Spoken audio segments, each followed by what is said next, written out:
I'm Johnny Young Bosch. I'm rhythm guitar and vocals. I'm Ginny, bassist. Paul, guitarist. Maurice, drums. And together we are Eyeshine. Thank you for the interview.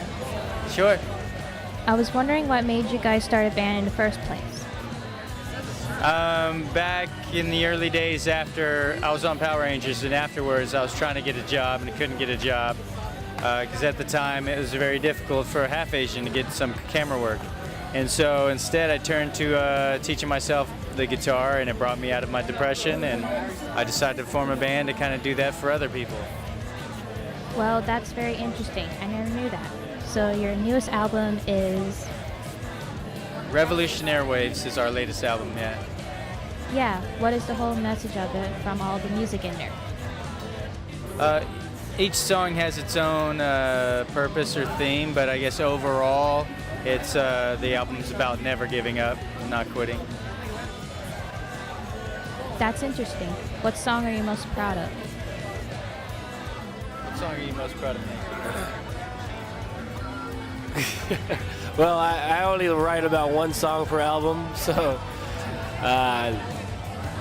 Forever on Revolutionary Waves I'm proud of, but as a group, I think we're really proud of the whole album Revolutionary Waves, because we really put a lot of time and work into it, and I think you could see and hear that difference. Actually, you can't see it, but you can hear the difference on that album, Revolutionary Waves. So all the music that you made, is it produced in a garage or do you own a studio? It's in a garage. Yeah, we practice in a garage and record everything in a garage. Yeah, it's just us. We're independent, and we've produced all our albums all on our own. So self-produced. Oh, so are there any places you play besides conventions or other local places? Yeah, we do a monthly thing at 2nd Street Jazz in downtown LA. And we're looking to do lots of different shows like the Amplify show. So yeah, we're looking towards other different venues. Oh, I heard you entered the Gimme a Gig contest. What was so special about it? Like, what was your most favorite memory that you guys did on that? For Gimme the Gig? Yeah. Well, that was yeah. Our favorite part was winning, but it was a big, Ford-sponsored event, and Don Was, who records like a ton of big artists like Rolling Stones, basically produced one song with us, and so yeah, it was a great experience. I mean, winning was obviously the best part. So when touring, were there any issues like losing a band member or traveling issues or other stuff you encountered? Like, what was the most difficult one that you had to face? Well, I mean, the most difficult probably would be, I guess, losing a member, because it sets you back a little bit. Because any gigs you've already booked, you got to find somebody else to play, so you have to teach that person your songs. And then you got to find somebody new if that's just a sub, and then you got to teach that person songs, your old songs, and then once they get caught up, then it's like, then you can go into the new album and recording new stuff, and that's happened to us a number of times. So there's always been this kind of like going back and forth, But I mean, it makes us better at our older songs. I saw this video one time where Maurice gave you a guitar for your birthday, and it turns out you found it chipped. Yeah, what made Maurice do that in the first place?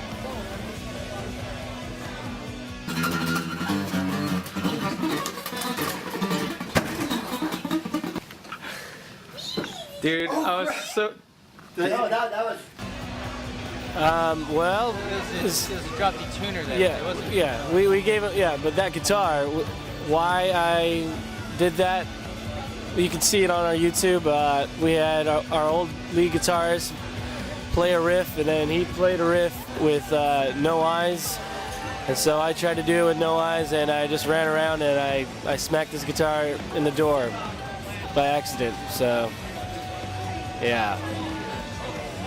I don't know why I did that. Are you very sorry? Yeah, I was very sorry, yes. Because if I was there, I would have slapped you. Yeah. Good times. Oh, and on that note, our YouTube, we have a YouTube documentary series called The Eyeshine Experience, and I don't know if you can hear this accordion next to me, but maybe not. Yeah, we have a YouTube series that follows us, follows our struggles, and because we're unsigned, it's all on our own. Sorry, this accordion. And from the start of our Eyeshine experience, you could see that all our struggles, and we actually lost 3 members just from the start of that. So you could definitely see that and check that out on YouTube.com/The Eyeshine Band. Eyeshine, E-Y-E, shine. So say like if there's anybody who wants to start their own band, what advice would you give to them? If they wanted to start their own band, I'd say watch our documentary series because you can see how it's like. But listen to a lot of bands that are good and that are close to your style, and see how they sound, and compare and listen to what you guys are doing, and be realistic, be open to constructive criticism, because you're not going to be awesome at first. If you are, then that's very rare, but I mean, practice, yeah. I mean, I need to practice all the time. Yeah, I need practice. Advice to a band. I don't know. Speak English very well. Amen to that. Yeah, just practice. Practice makes perfect. Also, what were the most embarrassing stuff that happened to you in the band? With the band? Yeah. In Philadelphia, we played at a place called the Trocadero, and we were using the backline of this band that was opening for us, and they had a lot of expensive equipment, and the guy's drum set was really cool, expensive, but it was arranged in a style that I wasn't used to.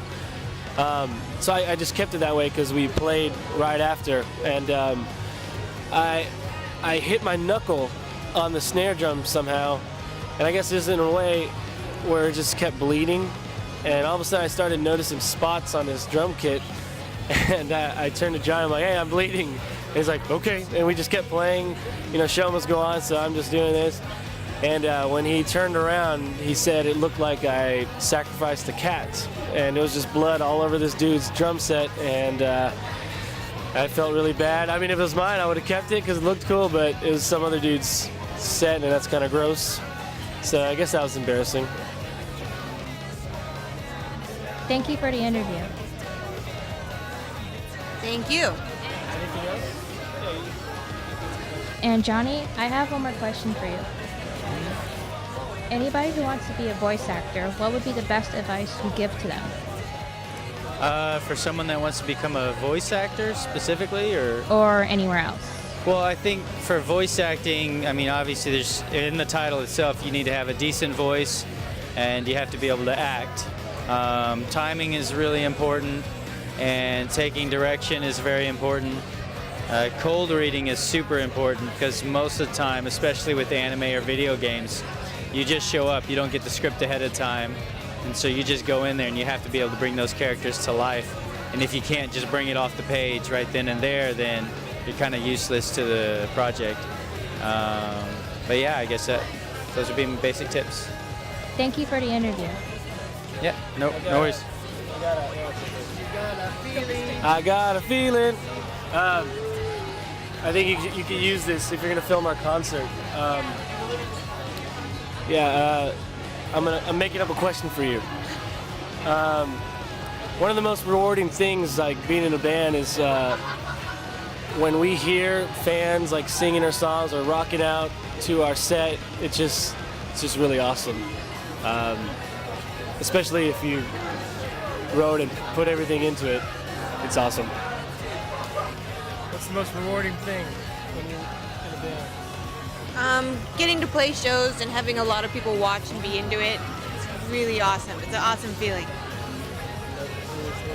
Yeah, I think I kind of have to agree with Maurice that the most rewarding part about being in a band is having people singing back or enjoying or making a connection to the songs that you wrote at whatever emotion, you know, or time that you're feeling when you wrote it. So that's the best feeling in my opinion.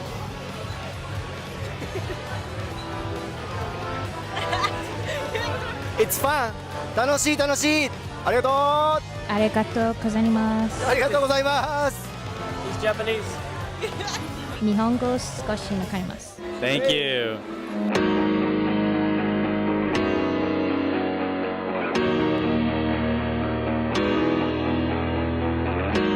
If I could describe what I saw